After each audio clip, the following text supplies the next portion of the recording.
आता बातमी येते भोंदू खरात संदर्भातली। भोंदू खरातच्या प्रकरणामध्ये सुनावणीला सुरुवात झाली आहे। व्हीसीद्वारे खरातला कोर्टात हजर करण्यात आलंय। खरातच्या पोलीस कोठडीची मागणी करण्यात आली आहे। सरकारी पक्ष आरोपीची मोडस ऑपरेंडी असली तरी पीडित वेगवेगळे आहेत। त्यांनी फसवणूक करून अत्याचार केलेत, महिलांना काही द्रव्य पाजलंय, त्या सर्व बाबींचा तपास करायचा आहे असंही सांगण्यात आलं।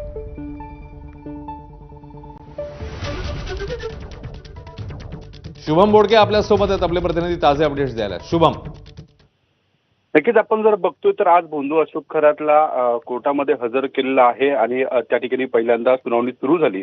यावेळी ही सुनावणी जी आहे ती व्हीसीद्वारे त्या ठिकाणी सुरू आहे। आरोपी जो भोंदू अशोक खरात आहे त्याला व्हीसीद्वारे त्या ठिकाणी कोर्टात हजर केलेला आहे। आपण जर बघितलं तर या ठिकाणी सरकारी पक्षाकडनं पुन्हा पोलीस कोठडीची मागणी केली जाते, कारण या सगळ्या प्रकरणामध्ये या पीडितांवर ज्या वेळी अत्याचार करण्यात आलेले होते त्यावेळी काही द्रव्यांचा वापर झालेला होता, काही पदार्थ त्या ठिकाणी वापरले गेलेले होते। या सगळ्या बाजूंचा तपास करण्यासाठी पुन्हा या अशोक खरातची पोलीस कोठडी मिळावी यासाठी खरं तर आज कोर्टासमोर युक्तिवाद सुरू आहे। तर दुसऱ्या बाजूला सरकारी पक्षाकडनं या सगळ्या गोष्टींवर बोलत असताना आरोपींचे जे वकील आहे त्यांनी हे सगळे मुद्दे खोडून काढण्याचा प्रयत्न करत असल्याचं आपल्याला पाहायला मिळतं, कारण ज्यावेळी नवनवीन हे काही प्रकार समोर आलेले होते तेव्हा एकच या सगळ्या तक्रारी आहे, त्यामुळे या सगळ्या गोष्टींचा तपास झालेला आहे किंवा सुरू आहे।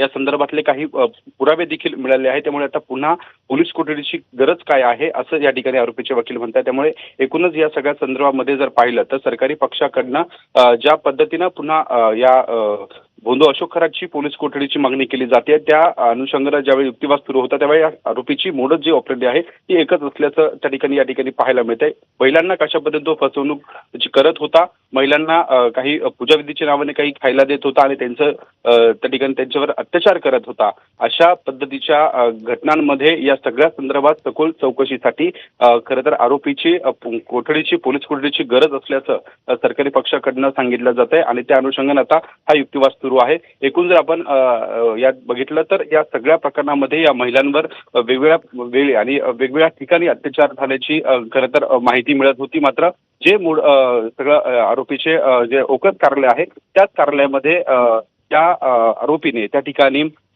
या महिलांवर त्या ठिकाणी हे अत्याचार केलेले आहे, पूजाविधीचं नाव सांगितलेलं होतं, काहींना त्या ठिकाणी आमिष दाखवलेलं होतं, त्याची फसवणूक केली जात होती। या सगळ्या प्रकरणामध्ये ज्यावेळी तपासच्या दरम्यान एसआयटीनं काही पुरावे हाती लागलेले होते, त्या पुराव्याच्या दरम्यान महत्वाचं म्हणजे या सगळ्या प्रकरणात या संशयिताने अनेकदा काही द्रव्यांचा वापर केलेला होता, त्यामध्ये काही वेगवेगळे पदार्थ देखील वापरलेले होते, पेढे घेतलेले होते, त्याच्यामध्ये हे द्रव्य टाकलेले होते आणि त्यातून या सगळ्या प्रकाराचा उलगडा झालेला होता। त्यामुळे त्याची पोलीस कोठडीची आवश्यकता आहे असं तपास यंत्रणेचं म्हणणं आहे। त्यासाठी सरकारी पक्षाकडनं ज्यावेळी बाजू मांडली जाते त्या बाजू मांडताना हे सगळे महत्वाचे मुद्दे जे आहेत ते कोर्टासमोर अधोरेखित करण्याचा प्रयत्न केला जातोय आणि आरोपीच्या वकिलांकडनं देखील त्या ठिकाणी या सगळ्या सरकारी पक्षाच्या मुद्द्यांवर अनेक प्रश्न उपस्थित केले जात आहे, कारण ज्यावेळी आपण जर पाहिलं तर या पीडित आहेत त्या पीडितांवर ज्यावेळी अत्याचार होत होते तेव्हा त्यांना वेगवेगळं आमिष दाखवलं जात होतं, देवदेवतांची भीती दाखवली जात होती, स्वतः